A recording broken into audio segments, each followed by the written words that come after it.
I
have sent my team to go on the ground and get us the report. I'm still waiting the report to know what went wrong on that project. I have passed there this morning and I obviously saw that the biggest problem was the current area they were working on, and where possible, because we cannot be there every day. But we shall get to know where the problem was, whether it was poor workmanship, whether it was poor mixes of the cements, whether the scaffolds were not firm enough, and so the cement went. So I'm still waiting for the report so that I can inform the people what actually went wrong. So what were the immediate directives? The immediate directive was obviously to stop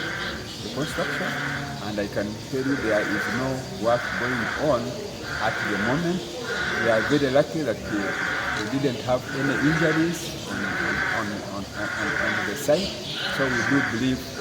that yes, further instructions will be given, more confirmatory tests will be done in order to make sure that moving forward, we move forward in a proper manner. Tulina okusoomoozebwa nti abantu bangi bwetumala okuwa olukusa ogenda okuzimba, kanso ng'eyita mu bakugu baayo ba engineer ate na ttiimu ya building control board baba balina okugenda okulaba ebizimbe bizimbibwa ne bakebera oba nga ebikozesebwa biri ku lupimo olwo olutuufu,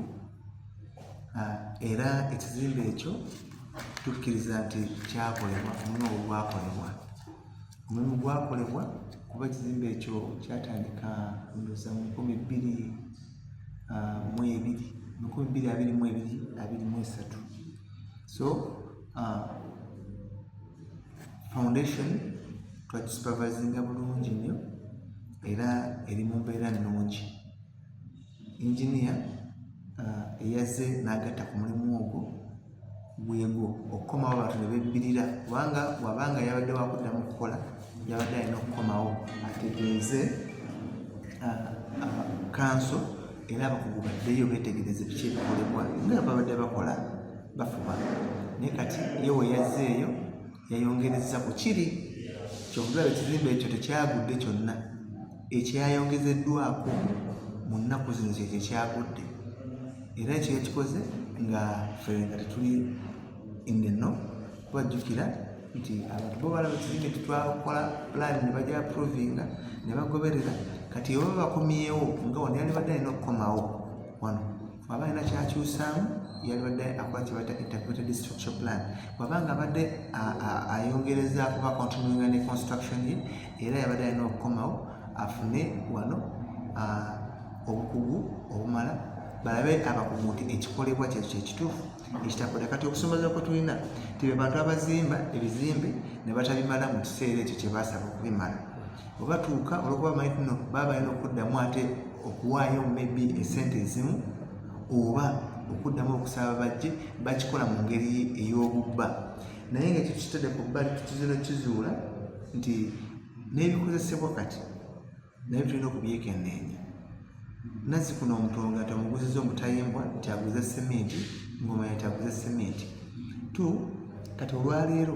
bw'olaba sementi akozesebwa ogeruka abantu bamwenamu emiteeko simanyi semu 1 semu 2 semu 4 ng'olaba nti no strength ya sementi eyo si y'omu bye bitwala abakugu bano ogenda nti okozesa sementi kikaaki era otabula byenkana ki kati obikola nga weekwese bye biviriddeko abantu baffe okuba nga bafiirwa ate n'okutta obulamu bw'abantu kale tulowooza nti abantu baffe abali mu kuzimba abamu babadde nga babayimiriza nti ndabyeko bebayimiriza nga mugamba nedda odduka nnyo tetusobola kukkiriza kuzimba speed bweti kale tusaba abantu abali mu kuzimba ddala ebizimba ebyakalina nti mugendere mu mitendera bamanyi nobayimiriza nga tuyongerako paka nakyo kimaze okukala ogenda kukozesa mitayimbwa gifaanana gitya pulaani eno gy'oleese abamu bakyusa sayizi y'emitayimbwa nga ziba mugati nolina okuba nga okosa Y12 ng'ekyokulabirako ogenda okulaba nga akozesa half inch nga yeekwese nga walina okugenda emitayimbwa 8 nga yasaza okukozesa emitayimbwa 4 ng'alowooza nti nno agenda kuba nga asevinga kale kwe kusomozebwa kwe tulina nti n'abatukolera kati ebikozesebwa tetukyabeesiga nnyo ti n'abantu bebbye nnyo nga bakola emirimu bubba nga tebaagala kukozesa obukugu bwabo abaasoma emirimu egyo abali mu ofiisi.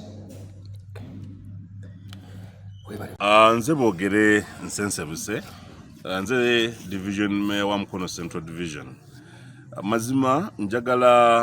okubeera nga nvumirira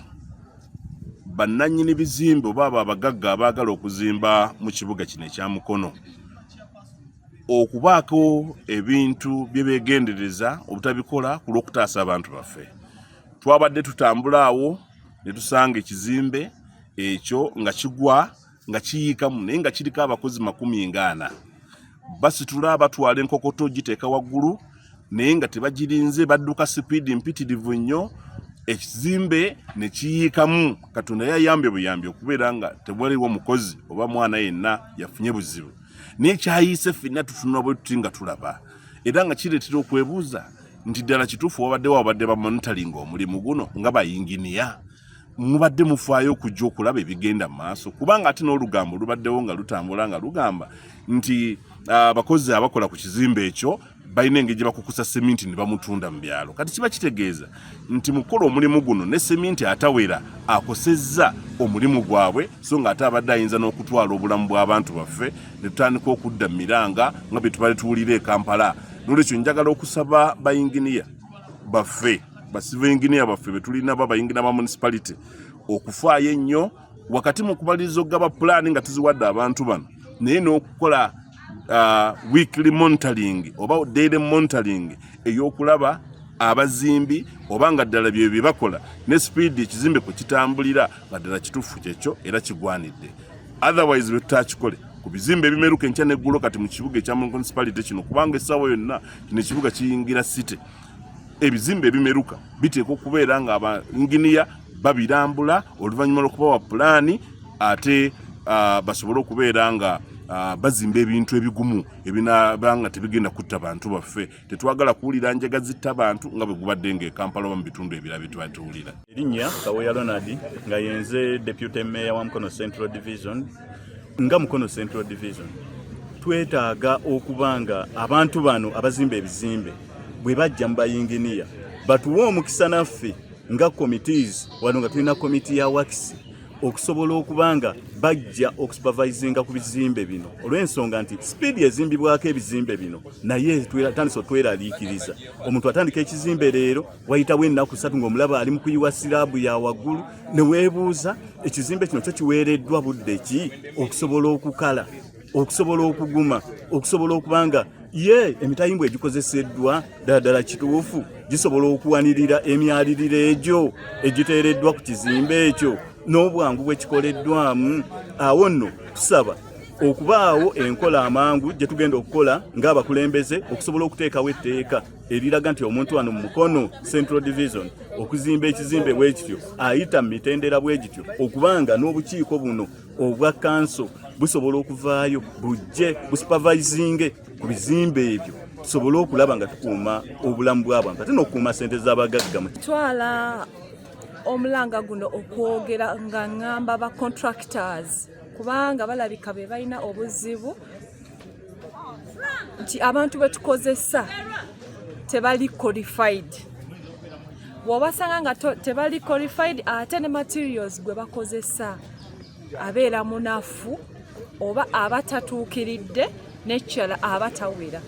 Kubanga senga contractor aba akozeseza ebintu nga we birina okukolebwa okukozesebwa mu bulungi bwabwo nga bimala nga ne quality yoyo sirowooza nti ekizimbe bwe kityo kisobola okugwa. Mukama yayambye buyambi nti tetwafiiriddwamu muntu n'omu. Awo nno kyenva nkuba omulanga eri Mukono municipality abavunaanyizibwa ku nsonga z'okuzimba oba okubawa permit ebakkiriza okuzimba bagoberere ensonga zino baleme kukoma bukomi kuwa bantu building permit bagoberere ekintu paka gye kiggwera baleme kuteekayo gwa naggambe ng'obuzibu bwe butyo bujja kubanga senga baba bafuddeyo senga tulina ekibuga ekiteeketeeke ekiru. Municipality balina okwewaayo ne bakola emirimu nga bwe balina okukola baleme okuteekamu okuba nti ono mukwano gwange tumuwadde building permit ne bakikomyawo baleme okufuna kubanga gye biggwera ebintu bino oyinza okwesanga nga ekizimbe kyali tekirina kuzimbibwawo oba kyandibadde nga tekirina kufuna floors ezo ze zikoze ki ze bazimbye nga zirina kukoma oba ku floor 1 oba floor 2 naye bo ne bakola ki ne bayitawo. Kati aba municipality bo olumala okuwa permit ng'ekintu bakikola ki bakikomyawo. So aba municipality tubasaba balondoole ekintu kino okuva gye kitandikidde paka gye kiggwera. Erinnya nze Kyasanku Stephen olw'ekisa kya Katonda nze kansala akiikirira ekyalo Anthony Kigombya Kitega Kikoza Gunga Wone Kavule ku Mukono Central Division era nga nze chairperson Works and Technical Service ku Mukono Central Division. Nze ngamba ensonga yeva mu kuba nti bano abananyini bizimbe baagaliza nnyo abantu baabwe newankubadde tebalina experience. Oli agamba nti omuntu wange nandaba atya nga simuwadde mulimu newankubadde aba talina busobozi bonna oba experience n'amuwa bubi olw'ekyo. Ekirala ba contractors abasinga batuukira bananyini bizimbe ebigenda bizimbibwa ne babaako enteeseganya gye bateeseganya nabo okugeza asobola okuteeseganya mu mbeera eya requirements oba ebyetaago ebiyinza okukozesebwa olw'okuba nti nanyini kizimba azimba aba ayagala ekizimbe kizimbwe ku ssente zaawulira zayagala oli namubulira ssente zayagala n'alaba nga tezimala ono naye ng'awulira ali mu bwetaavu obwa ssente ajja ssalawo akozese matiriya atamala akozese ebintu ebiri substandard ebimitendera egya wansi okugeza twalabye ekizimbe kino ekyawano natunulidde ng'emitayimbwa egirimu size ziri ziwaayo oba 20 foot 16 ezo zempulira ze bateeka mu makalina oli yakola lwakwagala kukola mulimu n'okukekkereza omulimu gukolebwe n'ebirala bingi n'obwesigwa abantu abasinga ba contractors abakola ebizimbe ebyo obwesigwa bwabavaamu basobola okumuwa matiriyo amala wabula ayagala okufissa n'asalawo agende wali mwala wali mukame waffe wali wetubeera najja n'ayoola obusajja bwe bayita obusajja bw'enkuba najja n'azimba ekizimbe ky'omusajja ekya billions and billions of money.